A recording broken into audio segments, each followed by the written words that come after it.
ଚାରିଆଡେ ତାଙ୍କର ହଉଛି ଢେଙ୍କାନାଳ ଜିଲ୍ଲା ଗୁଡୁବେରୀ ଅଞ୍ଚଳରେ ଘର ତାଙ୍କର। ସମ୍ଭ୍ରାନ୍ତ ବଂଶର ପୁଅ, ବାପାର ଗୋଟିଏ ମାତ୍ର ପୁଅ, ସବୁ ସମ୍ପତ୍ତି ବାଡି ଯାହା ସବୁ ଥିଲା ସବୁ ଯାକ ଦାନ ଧର୍ମ କରିଦେଲେ। କହିଲେ କଳି ଯୁଗରେ ଭଗବାନ, ଶାସ୍ତ୍ରରେ ଅଛି କଳି ଯୁଗେ ଭଗବାନ ବୈଷ୍ଣବ ରୂପରେ ପାପୀଙ୍କୁ ଉଦ୍ଧାର କରନ୍ତି ପଶି ଘରେ ଘରେ। କୀର୍ତ୍ତନ କଥାରେ ମୁଁ ଶୁଣୁଛି ସେ ପ୍ରଭୁ କୋଉଠି ଅଛନ୍ତି। ସବୁ ସମ୍ପତ୍ତି ବାଡି ଛାଡି ଦେଇ ସାରିଲା ପରେ ଚାରିଆଡେ ବୁଲିଲେ, ଉତ୍ତର ଭାରତ ଠାରୁ ଆରମ୍ଭ କରି ଓଡିଶାର ପୁରପଲ୍ଲୀରେ ବୁଲଚାଲ କରି ସେତେବେଳେ ଶଙ୍କରାଚାର୍ଯ୍ୟ କାଳିଘାଟରେ ପହଞ୍ଚିଲେ। କାଳିଘାଟରେ ପହଞ୍ଚିଲା ପରେ କହିଲେ କାହିଁ କୋଉ ପ୍ରଭୁଙ୍କୁ ତ ପାଇଲି, ଜମିବାଡି ଯାହା ଥିଲା ତ ସବୁ ହରେଇ ଦେଲି, ଆଉ ଏଇଠି ରହିଲେ କଣ ହବ। ଏଥର ଗଙ୍ଗା ନଦୀରେ ଆତ୍ମବିସର୍ଜନ କରିବେ। ଗୋଟେ ଛୁରୀଟି ପ୍ରକ୍ଷାଳନ କରନ୍ତି, ଛାତିରେ ପଦାଘାତ କରନ୍ତି, ମାରିବାକୁ ଯାଆନ୍ତି ଅଣ୍ଟେ ପାଣିରେ ଗଙ୍ଗା ଚିରସ୍ରୋତା ନଦୀରେ। ଏଇ ପ୍ରଭୁ ଗୋଲକ ବିହାରୀ ଅଭିରାମ ପରମହଂସ ଦେବ ମୋହନ ଅଭିରାମ ରୂପରେ ପଛପଟେ ଠିଆ ହେଲେ। କହିଲେ ଆରେ ବୈକୁଣ୍ଠ, ତୁ କାହାକୁ ମାରିବାକୁ ଯାଉଛୁ? ତୁ ଯାହାକୁ ମାରିବାକୁ ଚାହୁଁଛୁ ତୋ ଭିତରେ ସିଏ ଅଛନ୍ତି, ଆଉ ତୁ ଯାହାକୁ ମାରିବାକୁ ଚାହୁଁଛୁ ପଛପଟକୁ ଚାହା ଦେଖେ, ସେ ବାହାରେ ସିଏ ଅଛନ୍ତି। ଯେତେ ପଛକୁ ଚାହିଁଦେଲେ ସେଇ ମୋହନ ଅଭିରାମ ଚତୁର୍ଦ୍ଧାମୂର୍ତ୍ତି ଶଙ୍ଖ ଚକ୍ର ଗଦା ପଦ୍ମ ଧରି ଦେଇଛନ୍ତି। ତାହେଲେ ସିଏ କିଏ କଣ ବୋଲି ଆମେ ଭାବୁଛେ? ସାଧାରଣ ମନୁଷ୍ୟ ବୋଲି ଆମେ ଭାବୁଛେ। ମାୟା ମନୁଷ୍ୟ ରୂପରେ ଉଇଛନ୍ତି ଆସି, ମାୟା ମନୁଷ୍ୟ ଶରୀର ଧରିକି ଆସିଲି ଆମର ଜଗତର କଲ୍ୟାଣ ନିମିତ୍ତ। କଳି ଯୁଗରେ ନରହରି ବୈଷ୍ଣବ ରୂପରେ ପାପୀଙ୍କୁ ଉଦ୍ଧାର କରନ୍ତି ବସିଲେ। ବୈଷ୍ଣବ ଅବତାରରେ ପ୍ରଭୁ ଆସିଛନ୍ତି ପତିତ ମାନଙ୍କୁ ଉଦ୍ଧାର କରିବେ, ଧର୍ମକୁ ସ୍ଥାପନ କରିବେ। ତାଙ୍କର ପାର୍ଶ୍ୱର ବୃନ୍ଦ ସଙ୍ଗରେ ଖେଳାଳିଳା କରି ଅନ୍ତେ ଚଳ ନିଜ ପୁର ହେ। ତେଣୁ ଲକ୍ଷେ ଶିଷ୍ୟ ଯେଉଁ ଦିନ ପୂର୍ଣ୍ଣ ହେବ, ସେଦିନ ଛାଡ଼ିବ ଦେହ।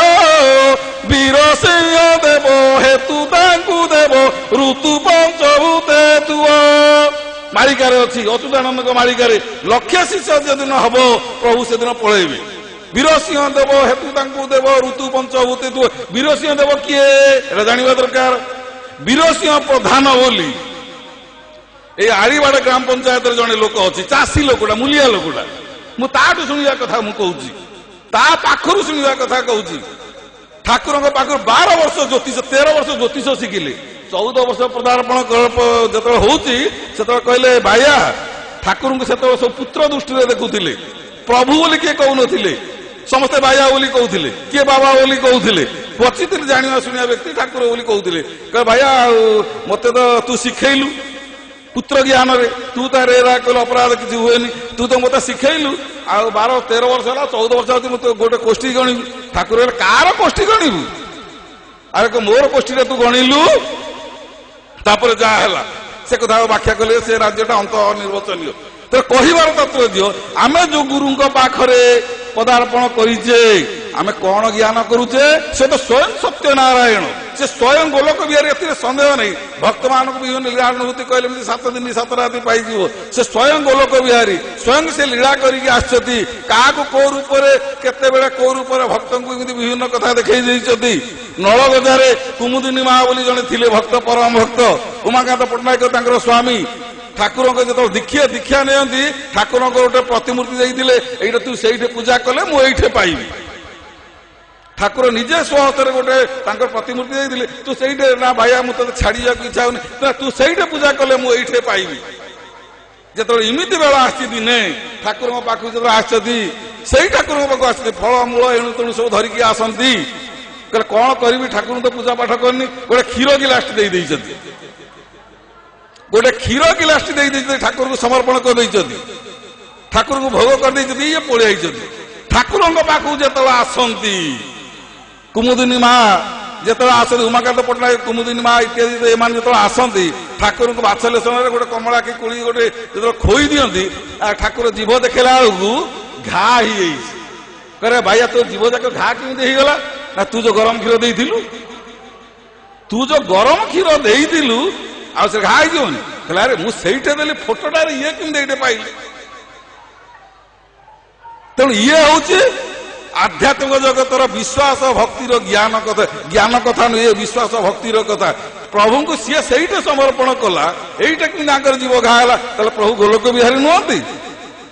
ପ୍ରଭୁ କଣ ଗୋଲକ ବିହାରୀ ନୁହନ୍ତି? ଆଉ କଣ ହେଇପାରିବ? ଏମିତି କେତେ ଗୁଡିଏ କଥା ରାଣୀ ଅନଗ ମଞ୍ଜରୀ ଦେବୀ ବସ ତାଙ୍କର ସେ ଦକ୍ଷିଣ ଅଞ୍ଚଳରେ ମରୁଆ ପତ୍ର ଦୁର୍ଲଭା ପତ୍ର ଇତ୍ୟାଦି ଭାରି ପ୍ରିୟ। ସେ ମୁଣ୍ଡ ଫୁଲ ଏ ଦକ୍ଷିଣ ଅଞ୍ଚଳ ସ୍ତ୍ରୀ ଲୋକମାନେ ବହୁତ ମୁଣ୍ଡରେ ମାରନ୍ତି।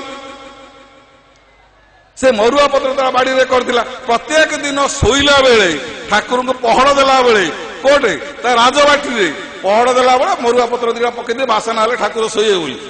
ଏମିତି ଗୋଟେ ସମୟ ଆସିଲା ଝଡି ଲଗେଇଛି ଘରୁ ବାହା ବତାସେ ପବନ ବାହାରି ଯାଉନି। ଠାକୁର ଏବେ ଯୋଉ ଅଛନ୍ତି ପ୍ରଭୁ ଅନନ୍ତ ସେନ ମରୁଆ ପତ୍ର ଯାକ ପଡିଛି। ଠାକୁରଙ୍କୁ ପଚାରିଲେ କହିଲେ ଭାଇଆ କୁଷ୍ଠାମା ପଚାରିଲା ଭାଇଆ ଆଉ କାଲି ତ କିଏ ଭକ୍ତ ଆସିନି ପହରଦିନ କିଏ ପତ୍ର କିଏ ଆସିନି ଏ ପତ୍ର ଯାକ କିଏ ପକେଇଲା ଗୋଟେ ପତ୍ର ଯାକ କି ପତ୍ର ଯାକ ପଡିଛି ନା ମୋ ମା ଅନଗ ମଞ୍ଜରୀ ସିଏ ଦେଇଛି। ଆଉ ଦେଲେ ଠାକୁର ଗ୍ରହଣ କରିବେନି ତାହେଲେ କେମିତି ସେ ଦେଇଥିଲା କେମିତି ଗ୍ରହଣ କରିଥିବେ। ତେଣୁ ନୁହନ୍ତି ମାନବ ହେତେ ବବ ଭୟ ହାରି ଭାବିବା ଜନକୁ ଦୃଶ୍ୟ ନୁହନ୍ତି କାହାରି। ଯିଏ ଭାବିছে ଗୋଟାକ ଯାକ ତାହାରି। ତେଣୁ ଏ ରାଜ୍ୟଟା ହଉଛି ଭାବ ଜଗତ କଥା ଦ୍ରବ୍ୟର ସହିତ ସମ୍ପର୍କ ନାହିଁ। ଆମେ ଭାବକୁ ନେଇକି ଏତେ ବାଟ ଆସିଛୁ ଏତେ ପଇସା ଖର୍ଚ୍ଚ କରି ଆସିଛୁ ଏତେ ବାଟ ଘାଟ କଷ୍ଟ ସହି ଘର ଦୁଆର ଛାଡିକି ଆସିଛୁ କୋଉଥିପାଇଁ ଆସିଛୁ ତାଙ୍କର ମୋହନ ବଂଶୀର ଯୋଉ ଭାବ ଯୋଉ ସୂକ୍ଷ୍ମ ଶରୀର ସତାର ଖେଳ ତାକୁ ଅନୁଭବ କରିବା। ପରସ୍ପର ଭାତୃଭାବଟି ଅତି ସୁଯୋଗ ବାଟ ଭାତୃଭାବ ଛାଡି ଚଳିଲେ ଅଛି ବଡ ସଂକଟ। ପରସ୍ପର ଯୋଉ ଭାତୃଭାବ ଆମର ପଶ୍ୟତି ଭାଇଚାରା ଭାବ ସାରା ଓଡ଼ିଶା ଭାଇଚାରା ଭାବକୁ ସୃଷ୍ଟି କରିଛନ୍ତି। ପରସ୍ପର ଗୁରୁ ଭାଇ ଏବେ ଯିଏ ବାପା ହେଇଛି ଏବେ ଯିଏ ମା ହେଇଛି ଏବେ ଯିଏ ଭାଇ ଭଉଣୀ ହେଇଛନ୍ତି ହୁଏତ ଆର ଜନ୍ମକୁ ନ ହେଇପାରେ କିନ୍ତୁ ଠାକୁରଙ୍କ ଭାଷାରେ ପ୍ରତି ଯୁଗେ ପ୍ରତି ଜନ୍ମେ ତୁମେ ଗୁରୁ ମୁହିଁ ତୁମ୍ଭ ଶିଷ୍ୟ ଅନାଦି କାଳରୁ ଯଦି ଗୁରୁ ଶିଷ୍ୟର ସମ୍ପର୍କ ଗୁରୁ ଭାଇର ସମ୍ପର୍କ କଣ ଅନାଦି କାଳ ବ୍ୟତୀତ ଅନ୍ୟ କଣ ହେଇପାରେ।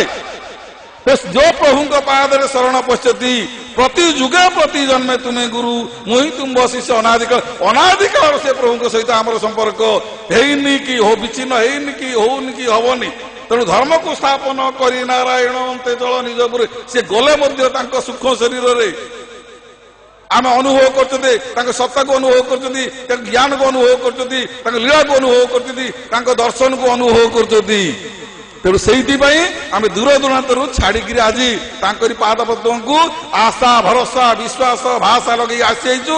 କୋଉଥିପାଇଁ ସାଧୁଙ୍କ ମୁଖରୁ ଦିପଦ କଥା ଶୁଣିବୁ। କାରଣ ନା ସାଧୁଙ୍କ ମୁଖେ ମଧୁବାଣୀ ବିପଦ ଖଣ୍ଡେ ତାହା ଶୁଣି। ଆମ ଘରର 1014 ଚାଉଳ ରାନ୍ଧିଦେଲେ କହିବଲି ହବନି। ଯଦି ଜଗନ୍ନାଥ ପାଖକୁ ସେ 1014 ଯିବ ଚାଉଳ ଯିବ ଭାତ ରନ୍ଧା ହେଇକି ଜଗନ୍ନାଥ ତୁଳସୀ ପଡିଲେ ମହା କହିବଲି ହବ। ସେମିତି ଆମେ 1000 ଜ୍ଞାନ ଧ୍ୟାନ ଭକ୍ତି କଥା କହିଦେବା ଶାସ୍ତ୍ର ଅଧ୍ୟୟନ କଥା ହେଲେ ହବନି। ଆମ ଦେହରେ କାର୍ଯ୍ୟକାରୀ ହବନି କରେଣ୍ଟ ସୃଷ୍ଟି ହବନି। କେତେବେଳେ ସୃଷ୍ଟି ହବ ନା ସାଧୁଙ୍କ ମୁଖେ ମଧୁବାଣୀ ସାଧୁଙ୍କ ମୁଖରେ ଯଦି ବାହାରିବ ସୁଖ ମୁଖରୁ ଯେମିତି ବାହାରିଲା ଭାଗବତ ସିଦ୍ଧି ଲାଭ କଲା ସେମିତି ଭାଗବତ ଯଦି ଭଗବତୀ କଥା ସାଧୁଙ୍କ ମୁଖରେ ଯଦି ବାହାରିବ ତା ଫଳବତୀ ହବ। ତେଣୁ ସାଧୁଙ୍କ ମୁଖେ ମଧୁବାଣୀ ଆଉ କିଏ କହିଦେଲେ କିଛି ହବନି। 1000 ବ୍ୟାସ ଆସନରେ ବସିକି ଆଜିକାଲି ପ୍ରବଚନ ଟିଭି ମେଳା ମହୋତ୍ସବରେ ଯେଇ ଲୋକ କହିଦେଉଛି ହବ ନାହିଁ। ଯିଏ ଗୁରୁ ସେବା କରିଥିବ ଯିଏ ଆତ୍ମସଂଯମୀ ହେଇଥିବ ଯିଏ ଗୁରୁଙ୍କର ନୀତିରେ ଚାଲୁଥିବ ଯିଏ ସଂଯମ ତ୍ୟାଗ ଭାଷାରେ ଥିବ ଯିଏ କୃପା ସିଦ୍ଧ ହେଇଥିବ ଯିଏ ସାଧନ ସିଦ୍ଧ ହେଇଥିବ ଯିଏ ବଚନ ସିଦ୍ଧ ହେଇଥିବ କୃପାକୁ ପାଥେୟ କରି ଯିଏ ଥିବ ଏ କାର୍ଯ୍ୟଟା କାର୍ଯ୍ୟକାରୀ ହବ ନହେଲେ କେବେ ହେଇପାରିବନି। ତେଣୁ ପଦ ଅଧେ କଥା ଭାଗବତ କଥା କହି ମୁଁ ସମାପ୍ତ କରିଦଉଛି।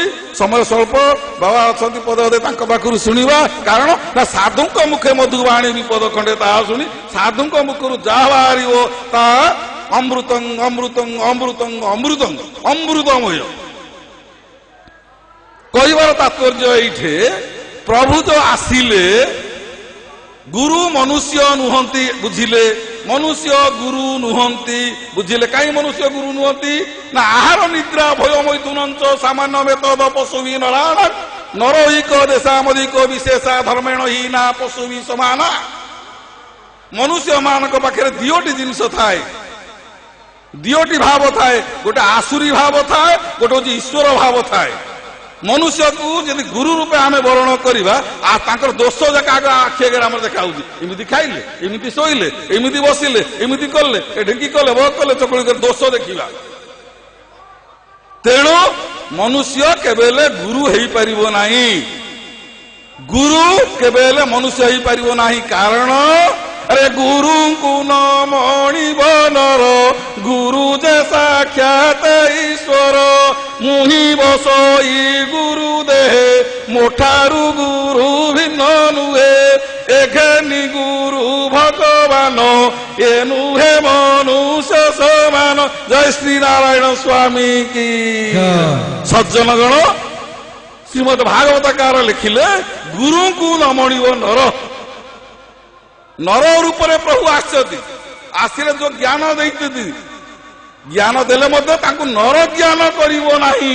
ଆଗ ଲେଖିଦେଲେ ତାଙ୍କୁ ମନୁଷ୍ୟ ଜ୍ଞାନ କରିବନି, ଈଶ୍ୱର ଜ୍ଞାନ କରିବ, ନାରାୟଣ ଜ୍ଞାନ କରିବ। ଭଗବତ ଜ୍ଞାନ କଲେ ଭଗବତ ଭାବ ଗୁଡ଼ିକ ଆମ ଦେହରେ ପ୍ରକଟ ହବ। ଅଜ୍ଞାନ ତିମିରାନ୍ଧସ୍ୟ ଜ୍ଞାନାଞ୍ଜନ ଶଳାକୟା। ଅଜ୍ଞାନ ରୂପକ ଅନ୍ଧକାରକୁ ଯିଏ ନାଶ କରି ଜ୍ଞାନର ପ୍ରଦୀପ ଯିଏ ଜାଣନ୍ତି ଆମ ହୃଦୟ ଭିତରେ, ସେଇ ଗୁରୁକୁ ମୁଁ ନମସ୍କାର କରୁଛି। ତେଣୁ ଗୁରୁଙ୍କୁ ନ ମଣିବ ନର, ଗୁରୁ ଯେ ସାକ୍ଷାତ ଈଶ୍ୱର। ଭଗବାନ କହୁଛନ୍ତି ଆରେ ମୋହି ବସଇ ଗୁରୁ ଦେହେ। ମୁଁ ଆଉ କାହା ଦେହରେ ବସିବିନି, ବାପା ଦେହରେ ବସିବିନି, ମା ଦେହରେ ବସିବିନି, ଭାଇ ଦେହରେ ବସିବିନି, ଭଉଣୀ ନେଇ, ମାମୁଁ ମାଇଁ କିଏ ନେଇ। ମୁହିଁ ବସଇ ଗୁରୁ ଦେହେ, ମୋଠାରୁ ଗୁରୁ ଭିନ୍ନ ନୁହେଁ। ମୁଁ ଯିଏ କି ଗୁରୁ ସିଏ କାରଣ। ଗୁରୁ ବ୍ରହ୍ମା ଗୁରୁ ବିଷ୍ଣୁ ଗୁରୁଦେବ ମହେଶ୍ୱର।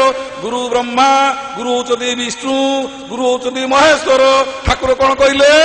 ଗୁରୁ ବିଷ୍ଣୁ ବିଧି ବାମ ଦେବ ମୋର, ଗୁରୁ ପରଂ ବ୍ରହ୍ମ ପରଂ ଧାମ ସାର।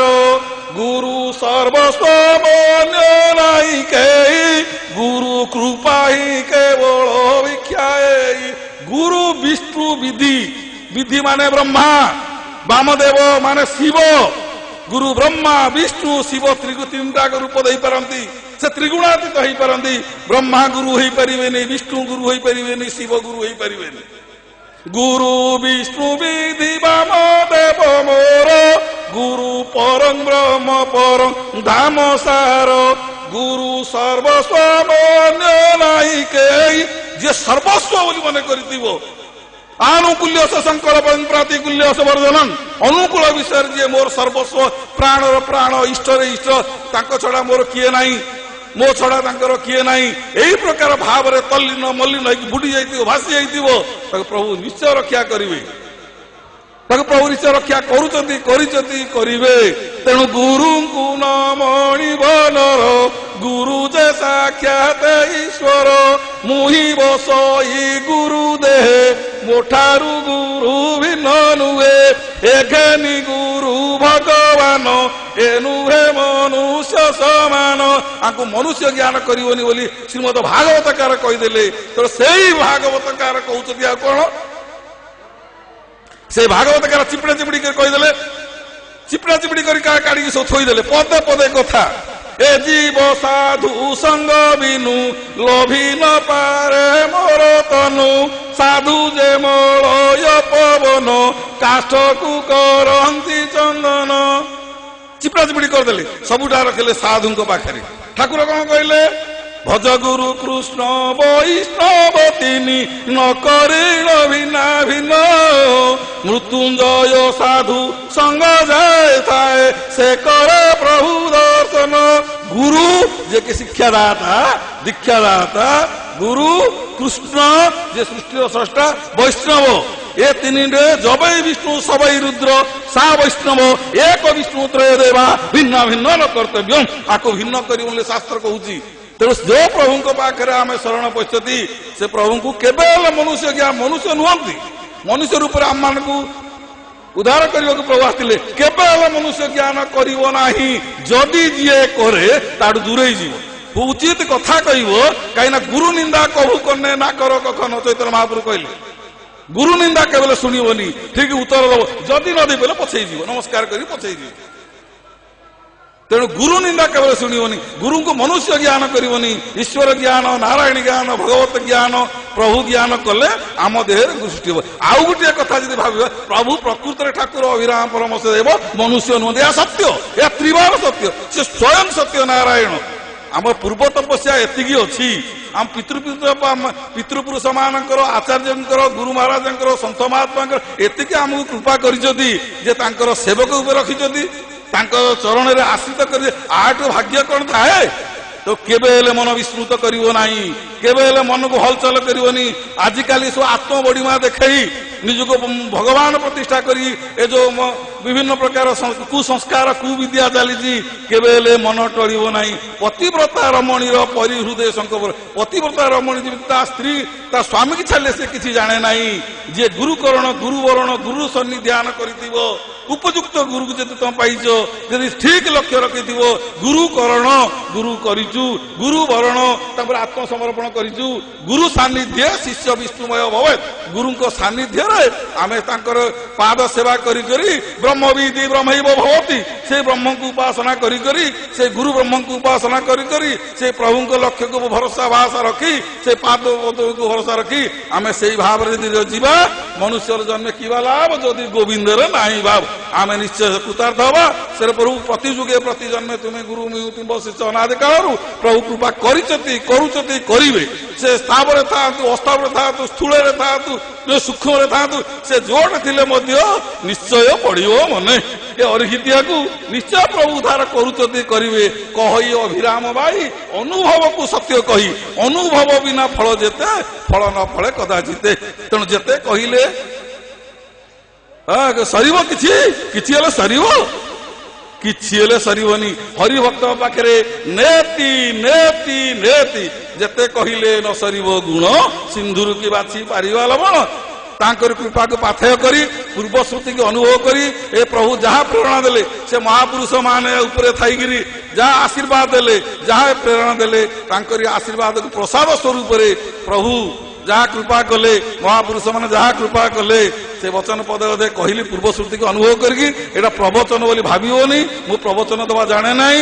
ତେଣୁ ଆପଣମାନଙ୍କ ଭରସା ଭାଷା ବିଶ୍ୱାସ ରଖି ପ୍ରଭୁ ଯାହା ପ୍ରେରଣା ଦେଲେ, ସେ ମହାପୁରୁଷ ମହାମହିମ ମାନେ ଯାହା ଦେଲେ, ହୃଦୟ ଭିତରେ ତାହା ପ୍ରକାଶ କରିଛି। ଏତିକି କଥା କହି ମୋର ବକ୍ତବ୍ୟ ସାଙ୍ଗ କରୁଛି। ଜୟ ଶ୍ରୀ ନାରାୟଣ ସ୍ୱାମୀ କି ଜୟ, ଶ୍ରୀ ଅଭିନ୍ନ ସୁନ୍ଦର କି ଜୟ, ଶ୍ରୀ ପତିତ ପାବନ କି ଜୟ, ଶ୍ରୀ କରମଳା ଚନ୍ଦ୍ର କି ଜୟ, ଶ୍ରୀ ମୁନିଜନ ମାନସ କି ଜୟ, ବୋଲ ଭକ୍ତ ବତ୍ସଳ ଭଗବାନ କି ଜୟ। ପ୍ରଭୁଙ୍କର ମଙ୍ଗଳ ଆନନ୍ଦ କବାର ହରି ବୋଲ, ଆହୁରି ଏକ ବାର ହରି। ଏତିକି